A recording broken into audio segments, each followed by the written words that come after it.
નમસ્કાર દર્શક મિત્રો, હું છું રૂપલ લુણીચિયા. સંપૂર્ણ ન્યૂઝમાં આપનું સ્વાગત છે. વાવ થરાદ એસઓજી ટીમે થરાદ પોલીસ સ્ટેશન વિસ્તારમાં મડાલ ગામની સીમાથી પસાર થતા રાહ જેદડા રોડ પરથી ભારતીય બનાવટનો વિદેશી દારૂ ઝડપી પાડ્યો છે. ગાડીમાંથી કુલ 2249 બોટલ દારૂ મળી આવ્યો હતો, જેની કુલ કિંમત ₹10,75,494 આંકવામાં આવી છે. વાવ થરાદ જિલ્લા એસઓજી શાખાનો police staff Tharad police station વિસ્તારમાં પેટ્રોલિંગ અને વાહન ચેકિંગ કરી રહ્યો હતો. આ દરમિયાન રાહથી જેદડા તરફ જતા રસ્તા પર મડાલ ગામની સીમમાં રાડ તરફથી આવતા વાહનોનું ચેકિંગ ચાલી રહ્યું હતું.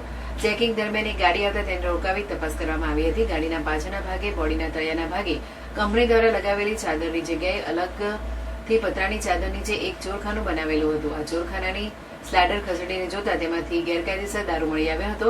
આ ચોરખાનામાંથી ભારતીય બનાવટના વિદેશી દારૂ બિયરની કુલ 2249 બોટલો મળી આવી હતી, જેની કિંમત ₹4,65,494 થાય છે.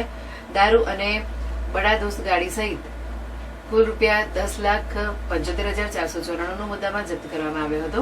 પોલીસે ગાડી ચાલકને પકડી પાડી દારૂ ભરાવનાર અને મંગાવનાર સહિત કુલ 3 ઇસમો વિરુદ્ધ થરાદ પોલીસ સ્ટેશન ખાતે પ્રોહિબિશન એક્ટ હેઠળ કાયદેસરની કાર્યવાહી હાથ ધરી છે.